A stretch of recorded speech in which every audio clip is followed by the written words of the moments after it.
I'm Josh Klein. And I'm Elise Hugh. We host a podcast from Accenture called Built for Change. Every part of every business is being reinvented right now. That means companies are facing brand new pressures to use fast evolving technologies and address shifting consumer expectations. But with big changes come even bigger opportunities. We've talked with leaders from every corner of the business world to learn how they're harnessing change to totally reinvent their companies. And how you can do it too. Subscribe to Built for Change now so you don't miss an episode.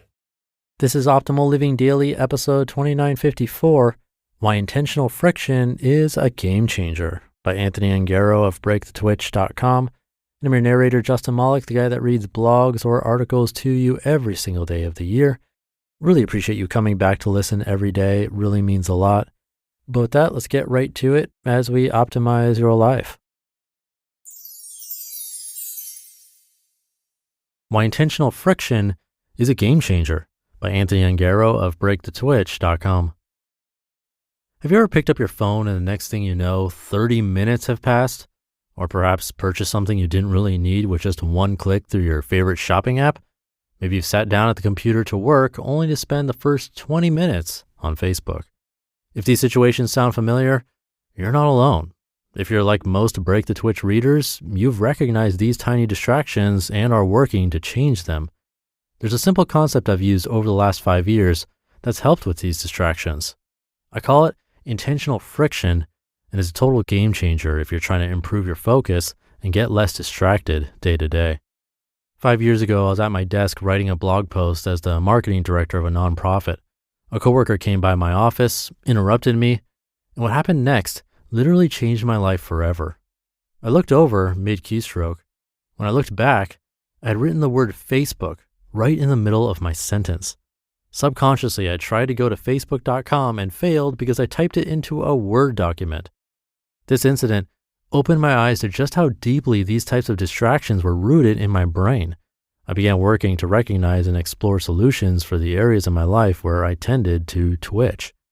In practice, intentional friction is a very simple concept. Intentional friction is adding more difficulty around an easy action you want to do less of, so you have more space to make a conscious choice. As our devices become more integrated into our lives, it has become increasingly easier to do the unintentional things that steal our attention. These conveniences are designed using research from behavioral scientists that allow attention thieves to capture as much attention as possible.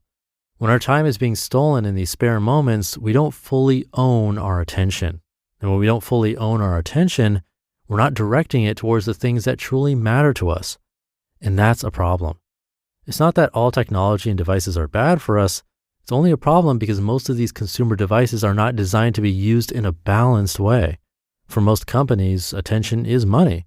If they don't have your attention, they're not making money. It can be difficult or near impossible to completely remove all distractions from your life. This is especially true if your work relies on social media or relative connectivity.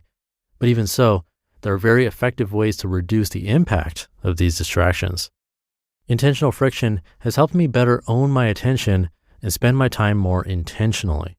Designing our environment with intentional friction is a great way to better manage our attention, especially with smartphones and other frequently used devices. I've used intentional friction to reduce the time I spend on my phone, exercise more, eat healthier, and maintain my minimalism habit. If you're struggling with building habits, it's likely not a motivation problem, it's a friction problem. Here are some ideas for creating intentional friction in your life. If there's an app you find yourself spending too much time on, relocate the icon away from the main screen. Take it a step further and bury it in a folder so you don't even see the icon at all. You could also log yourself out and set up a long password you would need to enter in whenever you wanted to use the app. Another option is to delete an app off your phone entirely, as I've done before with Facebook and the default browser. Adding a few extra steps prevents you from quickly twitching and using the app mindlessly in those in-between moments. The intentional friction provides you a little more time so you can consider if you really want to use a certain app. Years ago, I set a screen time limit on my iPhone and had a friend set up a passcode that he only knew. Extreme? Perhaps, but it worked. To minimize phone use before bed, I've charged my phone outside the bedroom. You can literally design whatever intentional friction you need, so it's important to experiment and see what creates the best results for you. Another example I've mentioned before is if you want to use fewer paper towels, you can put a rubber band around it. In this case, your automatic instinct to grab a paper towel is interrupted, giving you a moment to pause, consider, and then make a more conscious choice. Similarly, you can use the concept in reverse, reducing unintentional friction. Reducing unintentional friction and increasing intentional readiness can help encourage the actions you want to do more of by making them easier to choose. Reduce unintentional friction around exercising more by having your gym clothes and shoes prepared and accessible the night before. Another example is having healthy food and snacks in the house, so that's the only option when you're at home. If you want to read more, you can put a book right by your bedside table and charge your phone outside of the bedroom. There are many ways you can create intentional friction or reduce unintentional friction to make small but impactful changes in your life. I've personally found great success in implementing this in my own life, and I'd encourage you to give it a try.